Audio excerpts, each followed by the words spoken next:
Baik, Assalamualaikum warahmatullahi wabarakatuh. Perkenalkan, nama saya Rizwan Hilmi Roifi dengan NIM I51 dari kelas B. Pada kesempatan kali ini, saya akan menjawab beberapa soal dari tugas 9 dari kestabilan tambang bawah tanah. Baik, kontennya ada dua. Yang pertama untuk penjelasan kurva load deformation, lalu yang kedua jenis-jenis penyangga yang termasuk dengan prinsip penyanggaannya dan kelebihan dan kekurangannya. Untuk yang pertama, kurva load deformation. Jadi pada gambar ini terlihat yang pertama dari sumbu X yang merupakan deformasi radial yang dimana menunjukkan besarnya perubahan bentuk terowongan secara radial atau ke arah luar. Jadi semakin ke kanan pada sumbu X maka semakin besar deformasi yang terjadi. Lalu untuk sumbu Y di mana ini merupakan tekanan radial penyanggaan yang dimana menunjukkan besarnya tekanan yang diberikan oleh penyangga terowongan untuk menahan deformasi. Jadi, semakin ke atas pada sumbu Y, maka semakin besar tekanan yang diberikan. Oke, lalu pada kurva ini terlihat ada huruf A, B, C, D sampai H, yang dimana untuk titik A ini menunjukkan batas antara deformasi elastis dan plastis. Jadi, setelah titik A ini, deformasi yang terjadi bersifat permanen, artinya terowongan tidak akan kembali ke bentuk semula meskipun beban dihilangkan. Jadi bisa dilihat pada keterangan ini ada dua. Yang pertama untuk deformasi elastik linier, yang dimana untuk deformasi elastik ini merupakan sifat material yang dimana jika material diberi tekanan, maka material setelah penekanan itu selesai, maka material akan kembali ke bentuk semulanya. Berbeda dengan deformasi plastis, yang dimana pada deformasi plastis, jika material diberi tekanan, maka setelah tekanan hilang, maka bentuk dari tekanan itu akan selalu ada di materialnya, jadi tidak hilang, akan tetap seperti itu. Lalu adanya mulai failure dari batuan di sekitar. Jadi pada batuan di sekitar tunnel nantinya pada ini bisa dilihat pada kurva kan ini terbelah dua. Ini mulainya failure dari batuan di sekitar tunnel. Yang dimana pada bagian ini menuju pada bagian B dan C. Jadi pada bagian ini menunjukkan kondisi di mana batuan di sekitar terowongan mengalami kegagalan atau failure, yang dimana tekanan yang diberikan oleh penyangga tidak lagi mampu menahan deformasi batuan. Lalu pada DEF ini merupakan daerah batas yang dimana merupakan reaksi penyangga. Maksudnya apa? Maksudnya sebelum daerah batas ini penyangga yang diberikan masih cukup kuat untuk menyangga suatu daerah terowongan tersebut. Tetapi setelah batas daerah ini, maka penyangga yang dibutuhkan mungkin akan bisa dibilang lebih kuat lagi karena penyangga yang biasanya tidak cukup kuat untuk menahan beban setelah ini. Karena bisa dilihat untuk daerah H dan G, ini berbeda. Untuk daerah H yang merupakan kurva load deformation dari atap tunnel atau terowongan. Lalu untuk yang bagian G merupakan kurva load deformation dari dinding terowongan atau tunnel, yang dimana dari atap dan dinding terowongan ini kurva ini menunjukkan bahwa perilaku deformasi atap dan dinding terowongan itu berbeda, yang dimana pada atap terowongan umumnya mengalami deformasi yang lebih besar dibandingkan dengan dinding terowongan, karena untuk yang bagian ini karena kan ini ke atas. Kalau ke atas maka akan semakin besar tekanan yang diberikan. Kalau untuk yang ke bawah maka akan semakin kecil dampak tekanan yang diberikan. Seperti itu. Yang kedua ada jenis-jenis penyangga. Untuk yang pertama dari penyangga kayu. Jadi prinsip dari penyangga kayu ini menggunakan sifat mekanik yang mungkin paling diperhatikan. Hal ini tidak hanya menentukan kinerja mekanik dari barang jadi, tetapi juga merupakan faktor penting dalam pengeringan, penggunaan mesin, pembekuan, perekatan, dan pengikatan. Lalu dalam mempertimbangkan kekuatan, penting untuk mengingat struktur kayu secara anisotropik, karena sifatnya mungkin sangat berbeda dalam arah radial dan tangensial longitudinal. Lalu penyangga kayu ada beberapa jenis. Untuk yang pertama, cribbing atau pack, yang dimana dengan bentuk penampang yang lebar, umumnya digunakan di daerah yang memerlukan pemerkuatan tinggi, seperti di lubang produksi dan perempatan atau junction. Lalu yang kedua ada 3-piece set, sesuai namanya, ada 3 piece atau hanya 3 kayu di mana digunakan pada lubang bukan yang berbentuk persegi panjang dan terdiri dari 3 bagian utama, yaitu bagian atas atau cap dan 2 bagian samping atau tiang. Lalu yang ketiga ada square set, yang dimana pada sistem penyanggaan ini biasanya digunakan pada lubang vertikal, raise, atau winch, yang dimana untuk raise ini merupakan lubang bukan vertikal dari bawah ke atas, sedangkan winch ini merupakan lubang bukan vertikal dari atas ke bawah. Lalu yang terakhir ada 5-piece set, ini sama saja dengan 3-piece set, hanya saja dia ada 5. Lalu untuk kelebihan penyangga kayu ini, yang pertama, kayu ini materialnya ringan, mudah dibawa, dipotong, dimanipulasi, dan dimasukkan ke dalam bentuk penyanggaan. Lalu yang kedua, rusak pada struktur yang berserat memberi tanda-tanda visual sebelum hancur sepenuhnya.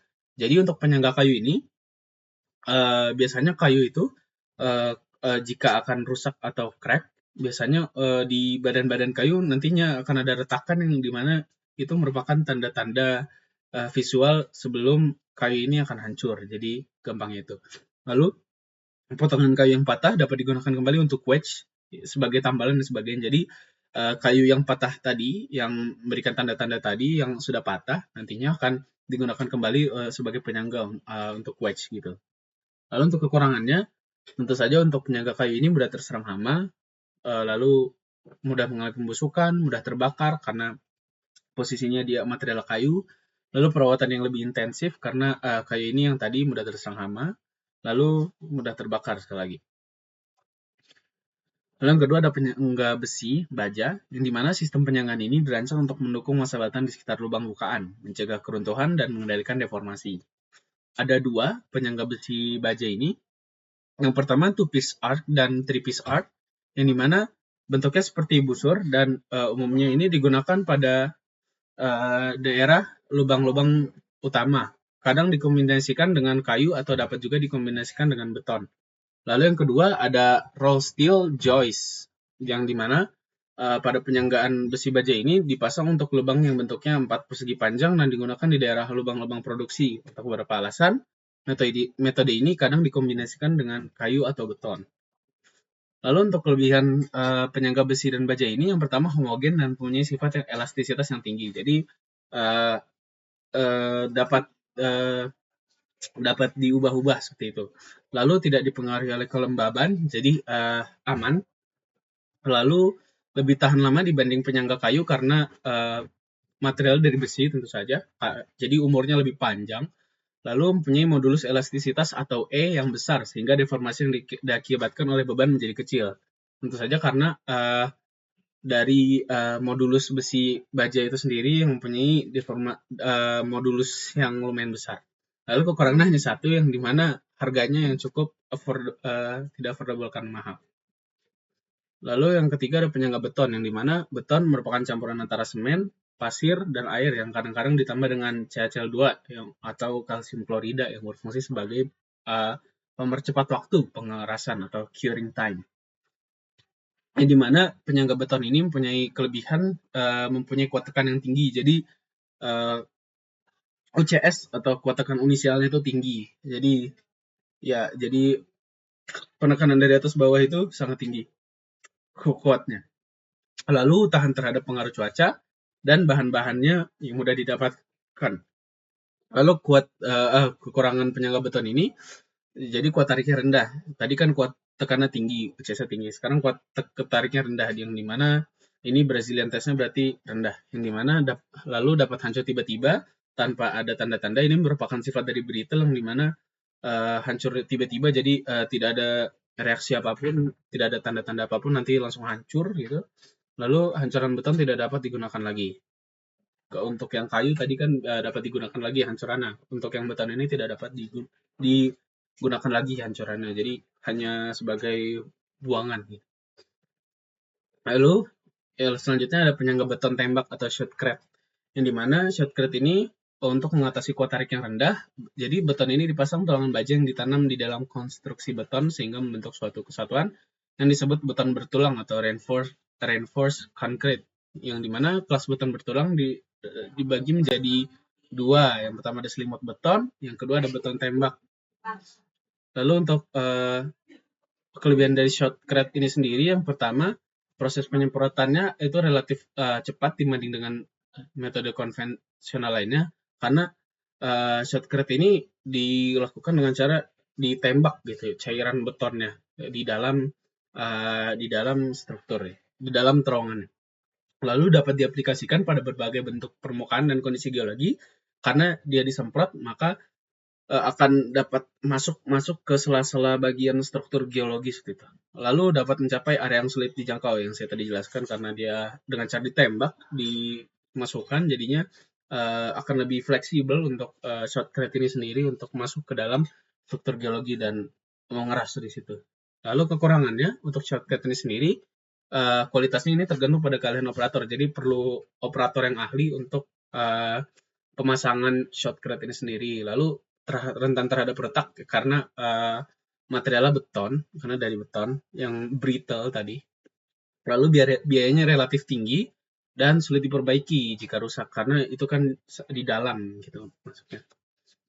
Lalu selanjutnya ada rock bolt, di mana rock bolt atau baut batuan ini merupakan penyangga aktif karena mempunyai sifat memperkuat massa batuan, di mana pemasangan baut batuan ini memerlukan pemantauan dan pengujian khusus serta prosedur yang baik dan benar. Di samping baut batuan, ada penyangga lain yang dinamakan dowling. Jadi prinsip kerjanya gimana sih untuk rock bolt sendiri?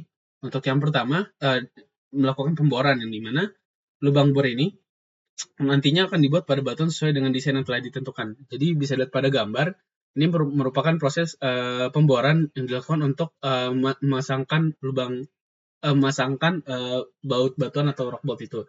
Yang dimana desainnya seperti ini. Misalkan pada desain perancangan terowongan, misalkan dibutuhkan minimal 3 rock bolt. Nantinya setelah didesain seperti ini, nantinya akan dilakukan pemboran yang nantinya batang baut ini nanti akan dimasukkan ke dalam lubang bor seperti itu.